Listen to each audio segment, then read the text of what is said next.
안녕하세요. Welcome to Tuesday's edition of The Culture Wave, which is the last episode of 2024. I'm Kwon Soo-ah in Seoul. Explore with us Korea's culture from K-entertainment to K-trends, K-people, and more. Our co-host for today's show, first off, Bella Kim. Hello, Bella. Hi, Soa. And of course, hello to everyone tuning into today's episode of The Culture Wave. I'm Bella Kim. And today, we're also joined by our other co-host, Walter Lee. Hello, Walter. Hello, Soa, and hello, Bella. It feels extremely weird being on this side of the desk, but hello to our K-Wave viewers. It's great to be here on a Tuesday. It feels different. Right. Today, for a change, we have both of you here in the studio because we have a special K-Enter segment. So, as part of the Culture Wave's year-end program, Walter and Bella have prepared the top 5 K-entertainment news of 2024.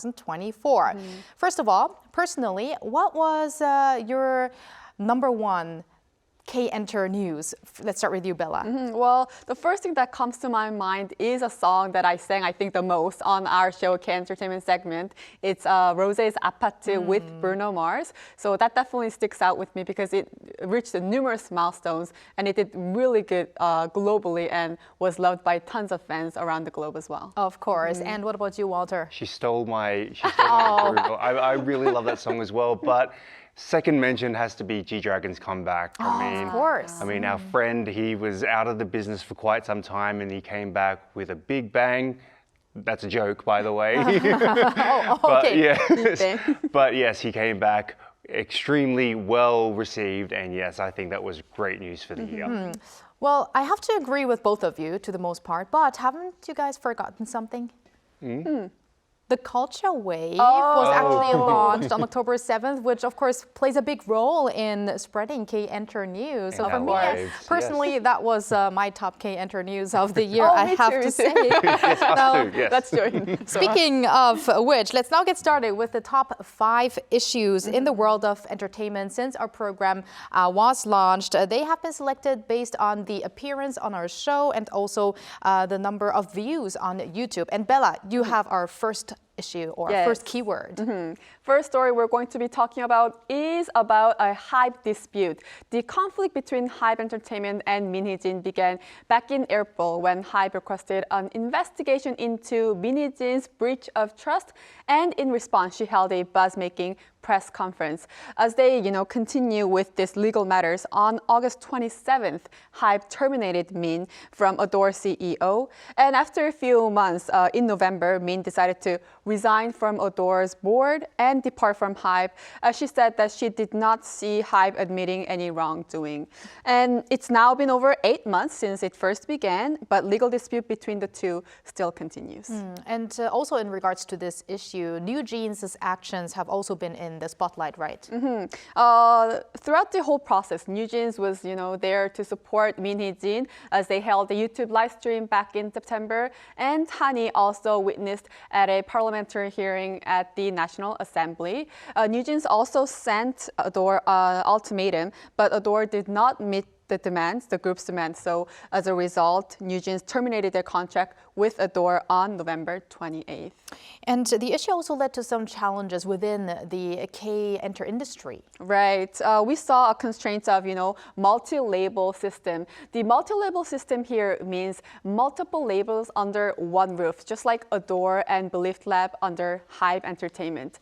On top of this, Min also addressed problems surrounding how K-pop industry focuses on increasing album sales by baiting fans with artist photo cards and also forcing fans to purchase albums through a variety of fan events. Now, this dispute is likely to be still a hot topic in the upcoming year. Now, let's move on to our next keyword. Walter, it's your turn. What do you have? I think the word I've shouted out the most this year, apart from, I guess, like either 아파트 or I get New Jeans, has been BTS. BTS. BTS has been the word I've been shouting out so much this year. Right. Even during their military hiatus, BTS has been continuously in the news, in the K-Inter news. I mean, yeah, this year, 2 BTS members completed their military service, the eldest Jin and the third eldest J-Hope.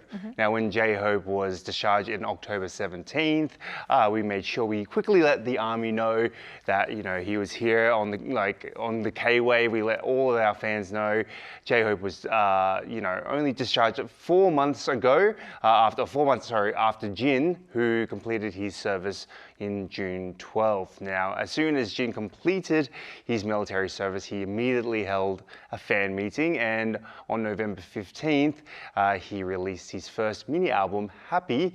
The title track, Running Wild, reached #1 on the iTunes Top Songs chart in 70 countries on its first day of release. Can you believe that? And the album sold over 840,000 copies. For reference, the first week's sales surpassed 950,000 copies. Wow, so how about J-Hope then? Well, on October 23rd, J-Hope threw the ceremonial first pitch at the Game 2 of the 2024 Korean Series Professional Baseball. He hasn't made any major moves yet, but I'm looking forward to seeing what he'll have to do next year. I'm sure he has plenty to do. Probably. And we are also actually hearing news regarding the other members who are still currently serving at the military. That's right. There's too much to really mention, to be honest with you. We could be here all day. So I'll just focus on the first and the best records. So first, BTS was selected as the most streamed K-pop artist on the world's largest music streaming platform, Spotify. Can you believe that? Even with them in the army, they're the most streamed artists. Because they have their army. Exactly. The 7th consecutive year. Now, BTS is the only K-pop artist to surpass 41 billion cumulative streams on Spotify, and the first group in the platform's history to achieve this milestone on Spotify. Now, Jimin's Like Crazy became the fastest song by a Korean artist to reach 1 billion streams this year, and V became the first K-pop solo artist to surpass 19 million followers on Spotify.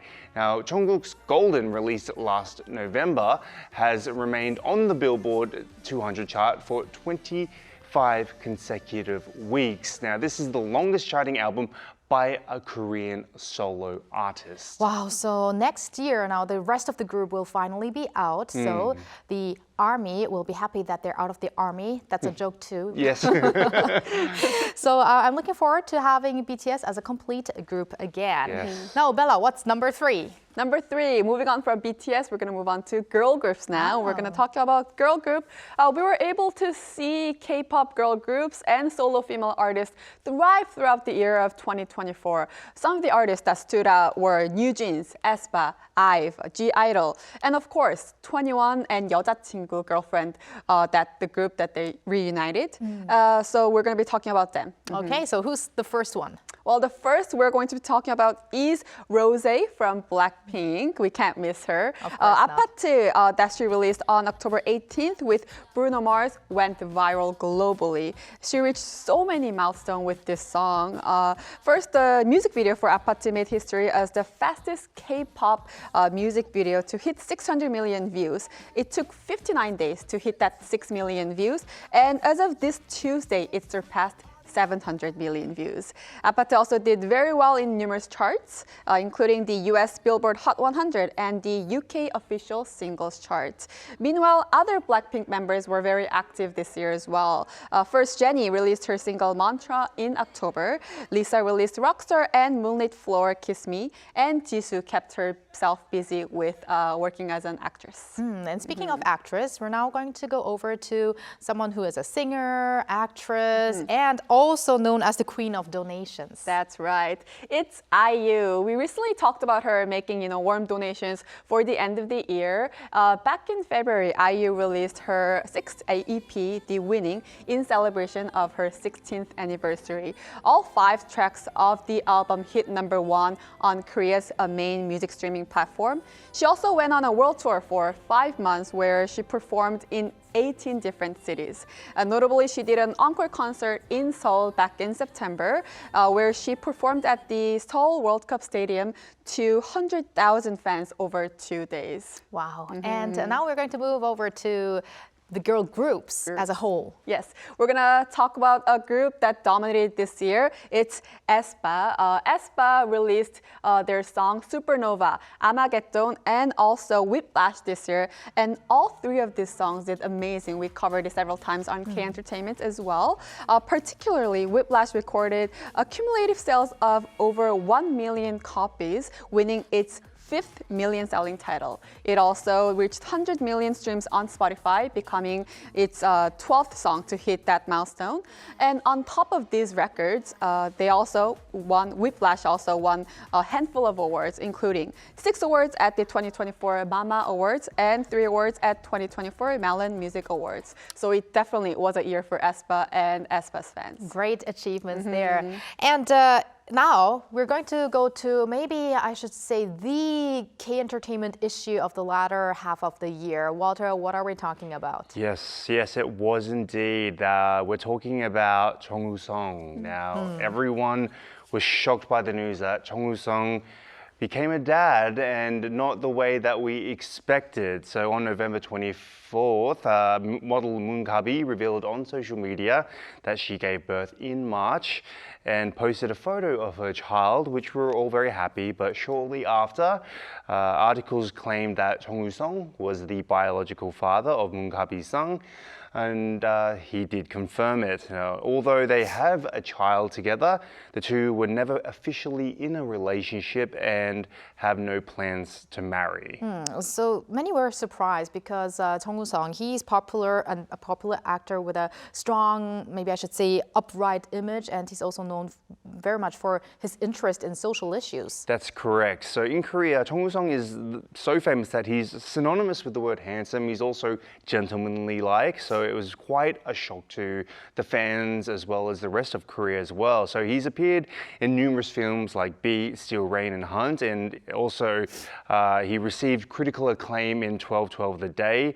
He has also served as a goodwill ambassador for the UN Refugee Agency. So he's got a lot of very good, let's say, backing by all these, areas here. But he also has served, he participated in a photo exhibition to support campaigns for adopted children and single mothers, which was very interesting. However, his involvement in the illegitimate child issue, the revelation of a non-celebrity girlfriend, and Instagram DMs had led controversies and damaged his image. So he's been very quiet ever since. At his first official appearance after the controversy at the 45th Blue Dragon Film Awards on the 29th of November, Jung Woo-sung stated, "As a father, I will fulfill my responsibility to my son to the very end."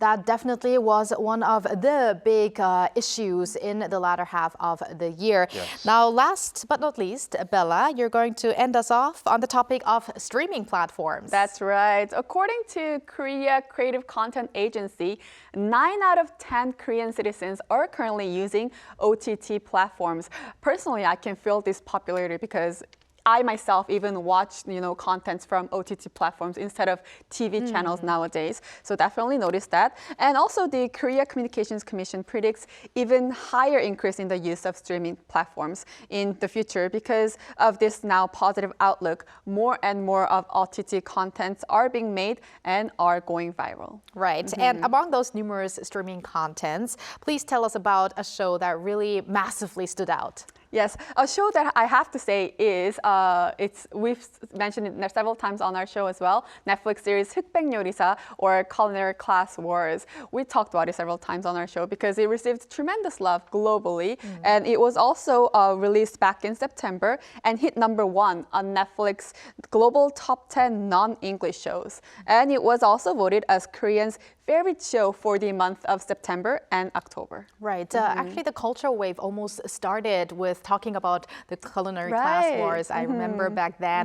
And many of the chefs who participated became super famous because of that show. But there's another show that is extremely famous. We have to mention it. It's Squid Game Season 2. Yes, it was released recently. Squid Game Season 2 was released on December 26th after a long wait. And it definitely was something many viewers around the world were looking forward to, as the trailer for it hit the highest number of views among all the trailers this year. And also, it was the first season. The first season recorded the most viewers in Netflix history. Season 2 also has been nominated for Best Television Series Drama category at the 82nd Golden Globe Awards. It's actually very rare to, get nomination prior to its release. Right. So that definitely was a huge attention. And for people who haven't watched the season 2 yet, the new season continues with the intense saga of Ki-hoon as he returns to the game, facing off against the formidable frontman in an escalating battle with deadlier games. So how was the response by the viewers so far? Well, I personally enjoyed it. I'm not going to give any spoilers. I personally enjoyed it. Others, not so much because they had such high expectation from the first season. But how did you two watch it? Did you guys all finish the episodes? I'm still at it. Okay. So I'm going to start off the new year by finishing off the season. What I'm about still you? in two minds. I heard it. Some people said it was really good. Some people said it was really bad. I don't know whether to watch it, to be honest with you. So I'm still Please in watch two it. minds. That we can talk about it later on and discuss No, it. definitely watch it. Yes. It's worth watching it. It I is. enjoyed it, yeah, definitely. But it seems like it is a build-up for the third season. Not sure when exactly, but the third season is planned to be out sometime in the year of 2025. So we'll look out for that. But what's sure is Walter and I will keep all of you guys in a loop for the latest updates. Of course. And I mean, season 2 and season 3, they were produced at the same time. So Right. that's why we do not have to wait as much as we waited for the second season.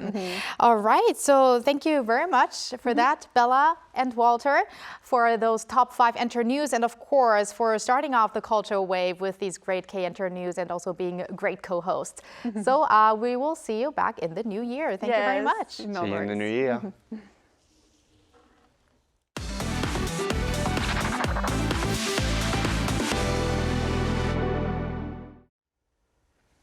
It's time for K-Correspondent, where we usually connect live to a correspondent overseas to fill us in on K-culture news in their respective countries.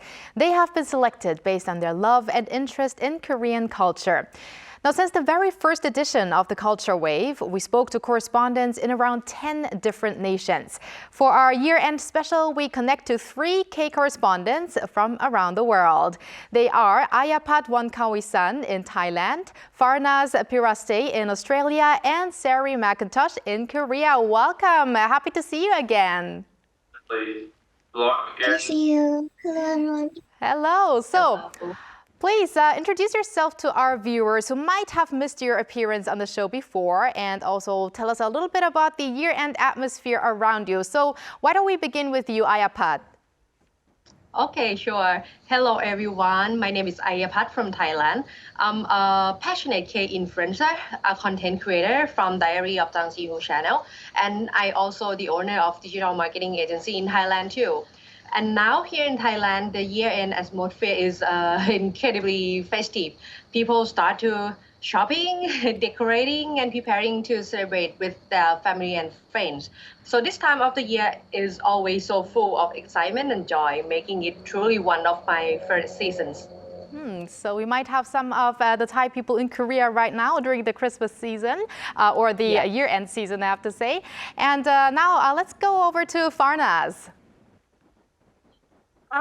Hey, it's great to be among these guests and your show. I'm Farnaz. I'm a full-time PhD student at the University of Melbourne in Australia and a part-time content creator and influencer. I lived in South Korea for 10 years, where I worked at Busan English Radio and also worked with Korean tourism organizations.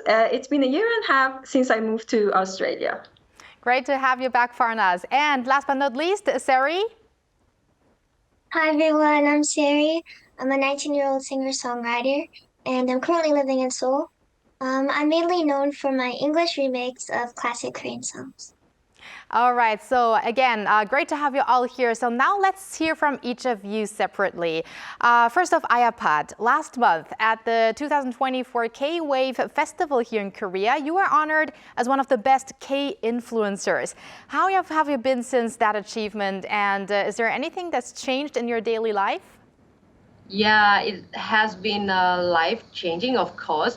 I have received so much love and encouragement from my audience and many new opportunities to collaborate with other people. So it's also one of the reasons I had a chance to connect with Arirang team and become a guest on the Culture Wave too.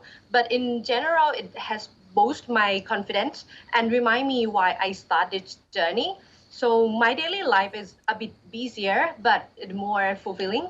It's motivating me to keep sharing my passion for Korean culture in meaningful ways. And also, we would like to know what's currently the hottest K in Thailand right now. Is it K-pop or K-dramas or anything specific like a star or a food item? Okay, actually, there's so many K in Thailand that popular because right now K-pop is like undeniably the hottest K in Thailand with many concerts happening almost every week. So Thai fans are showing incredible enthusiasm and dedication to their favorite K-pop idols. In fact, I have 2 more K-pop concerts lined up next week. I couldn't be more excited. And yeah, also K-drama are also hugely popular with titles with like romantic comedies and action thrillers consistently trending on social media. But another major trend is Korean food, like restaurants offering tteokbokki, samgyeopsal, or dessert like bingsu are packed with many customers during special occasions like New Year. And also the Korean beauty products and skincare routines are also highly influential among Thai consumers. They have been used as a New Year gift for family and friends too. So I think all of these are showing how deeply Korean culture has integrated into our daily life here. Great to hear that, and I hope you have fun at the upcoming concerts, Ayapad. And now we would like to turn to Australia. Farnas, we talked about K-food and in particular K-chicken with you before. Has any other Korean food gained stardom in Australia since then? That's right. Well, Korea's fast-paced pali-pali culture doesn't just influence life in Korea. It's making waves in K-culture and K-food around the world, including Australia. Well, from establishment of Koreatown in Melbourne to the expansion of Korean street food across Australia, K-food is making a big splash. Street favorites like tteokbokki, the spicy rice cakes, and hot dog, the sweet pancake, are becoming huge popular in Australia's major cities, and the growing number of Korean street vendors show just how much Aussies are embracing these bold and exciting flavors. And actually, here's the big headline. McDonald's Australia introduced the Squid Game Meal and Challenge on December 11th. 2024, featuring a limited time Korean BBQ sauce and the iconic dalgona candy inspired by the popular TV Squid Game, of course. It's a perfect example of how Korean culture and Korean flavors are becoming a mainstream favorite here in Australia. Wow, that sounds very interesting. And I think tteokbokki seems to be very popular around the world right now, as we also heard from Ayapad in Thailand. Now, Farnas, we are hours away from 2025. How do you see next year in terms of the popularity of Hallyu in Australia? Well, we will start the year with, of course, the big event of Korean New Year Festival, which will be held on January 25th in Melbourne.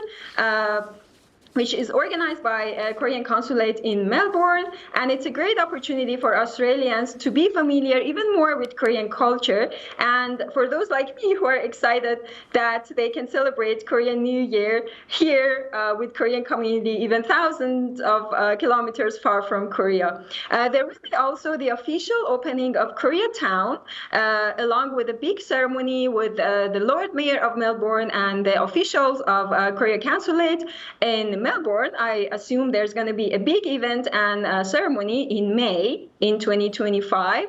And I'm pretty sure by the time we will talk again in 2025, we will definitely have more updates and interesting news from K-Wave in Australia. Great. Probably we would love to hear from you next year from those when those events happen. We might connect back to you, Farnaz, for that. Sure. All right. Now we are going to go to our nearest correspondent today, nearest in terms of physically, Sari in Korea. Do you have any updates on your music career since we met? What's the latest song you uploaded, and also which K-pop song or old K-pop song are you into these days? Ooh, recently I've been filming some really exciting projects and they should be released in the new year.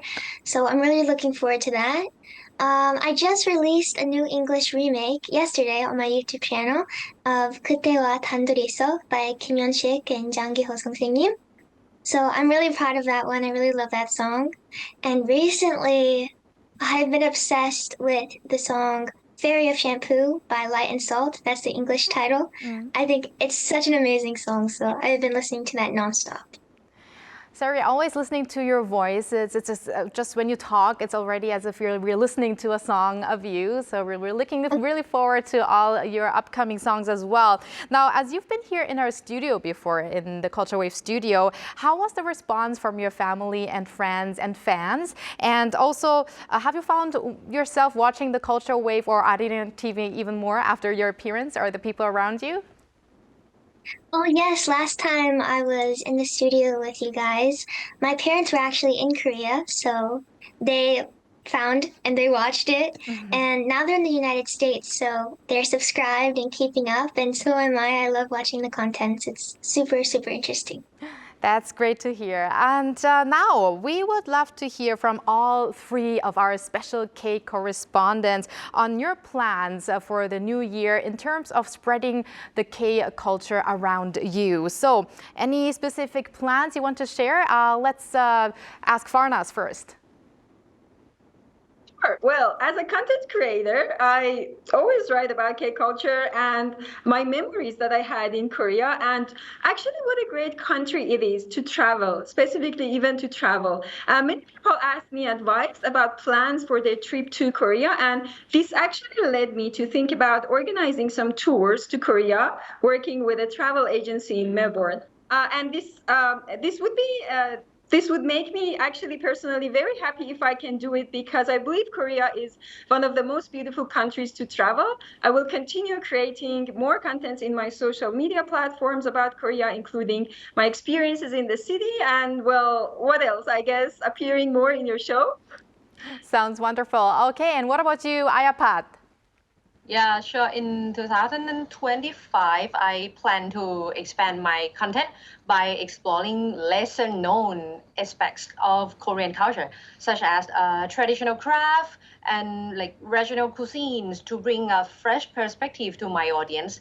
And I also aim to collaborate with Thai or maybe Korean creators to create unique content that bridge our cultures. And additionally, I'm excited to try new formats like live streaming and interactive Q&A session to connect with my audience in real time.